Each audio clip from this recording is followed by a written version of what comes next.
دنیا کے عظیم اور مشہور سائنسدان البرٹ آئنسٹائن کی پیدائش کے دن 14 اپریل کو جینیس ڈے کے طور پر منایا جاتا ہے۔ البرٹ آئنسٹائن ایک جرمن تھیوریٹیکل فزسسٹ تھا جو جرمن میں پیدا ہوا۔ وہ یہودی تھا اور بعد میں بھاگ کر امریکہ چلا گیا۔ البرٹ آئنسٹائن 14 مارچ 1979 میں پیدا ہوا۔ اس کے والد کا نام ہرمن آئنسٹائن تھا جو کہ ایک انجینئر تھا۔ جب البرٹ آئنسٹائن پیدا ہوا تو اس کا سر بہت بڑا تھا اور ڈاکٹرز نے یہ بھی کہہ دیا تھا کہ یہ اب نارمل چائلڈ ہوگا، اور وہی ہوا۔ آئنسٹائن نے 4 سال کی عمر میں جا کر بولنا شروع کیا اور 7 سال کی عمر میں اسکول جانا شروع کیا۔ اسکول اس کو قید لگتا تھا کیونکہ استادوں کی باتیں اسے ادھوری لگتی تھی۔ اس کے استادوں نے یہ تک کہہ دیا تھا آئنسٹائن کبھی کامیاب نہیں ہوگا، لیکن سوال یہ ہے کہ یہ نالائق بچہ اتنا بڑا سائنٹسٹ کیسے بن گیا۔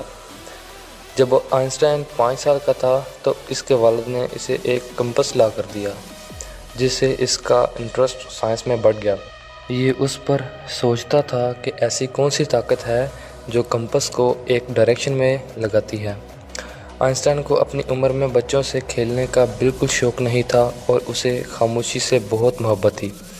وہ سنڈے والے دن دور سنسان جگہ پر اپنے والد کے ساتھ جاتا اور وہاں قدرت پر غور و فکر کرتا اور سوچتا تھا کہ یہ دنیا کیسے بنی اور کیسے چل رہی ہے۔ اسکول میں وہ میتھ اور سائنس میں پاس ہوا، جبکہ ہسٹری اور جیولوجی وغیرہ میں فیل ہو گیا تھا کیونکہ ان سبجیکٹس میں اسے کوئی انٹرسٹ نہیں تھی۔ البرٹ آئنسٹائن نے 1916 میں اپنی مشہور ریسرچ تھیوری آف ریلیٹیوٹی پیش کی، جس کو آج بھی سائنس میں ہر جگہ استعمال کیا جاتا ہے۔ اس تھیوری میں آئنسٹائن نے اسپیس اور ٹائم کا آپس میں تعلق، گریوٹی اور بلیک ہولز کے بارے میں جو کچھ کہا تھا وہ سب آج سچ ثابت ہو رہا ہے۔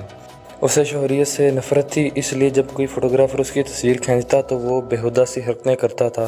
ایٹم بم میں بھی آئنسٹائن کی تھیوریز استعمال ہوتی ہیں۔ اس نے نیوٹن کی کافی تھیوریز کو غلط بھی ثابت کیا، لیکن اسے 1921 میں نوبل پرائز اس وجہ سے نہیں ملا بلکہ فوٹو الیکٹرک ڈسکوری پر ملا، جس کے تحت جدید اینالاگ اور ڈیجیٹل فوٹوگرافی کی بنیاد پڑی۔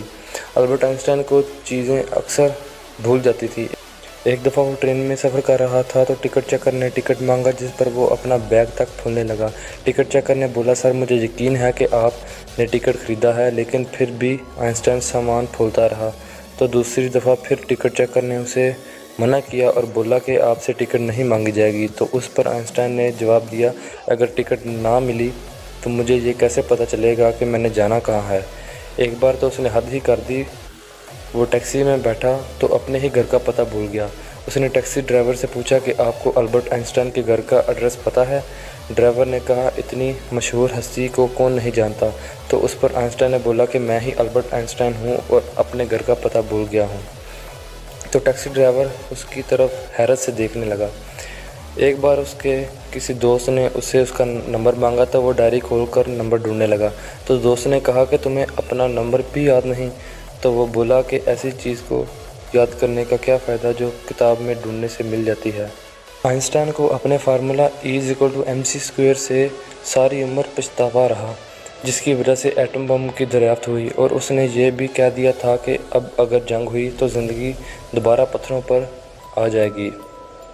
1952 میں آئنسٹائن کو اسرائیل کا پرائم منسٹر بننے کی بھی آفر کی گئی، لیکن اس نے یہ کہہ کر انکار کر دیا کہ وہ صرف سائنس کے لیے بنا ہے۔ آئنسٹائن وہ واحد شخص تھا جس نے 1921 میں یہ تھیوری پیش کی کہ اسپیس مسلسل ایکسپینڈ ہو رہی ہے۔ 1926 میں اس نے ریفریجریٹر کا آئیڈیا بھی پیش کر دیا تھا، لیکن جب تک یہ آئیڈیا فیمس ہوا تب تک مارکیٹ میں اس سے بہتر ٹیکنالوجی آ چکی تھی۔ یہ بات بہت کم لوگ جانتے ہیں کہ آئنسٹائن ایک ٹیلنٹڈ میوزیشین بھی تھا، اور ایک دفعہ اس نے یہ بھی کہا تھا کہ اگر وہ سائنٹسٹ نہ ہوتا تو ایک ٹیلنٹڈ میوزیشین ہوتا۔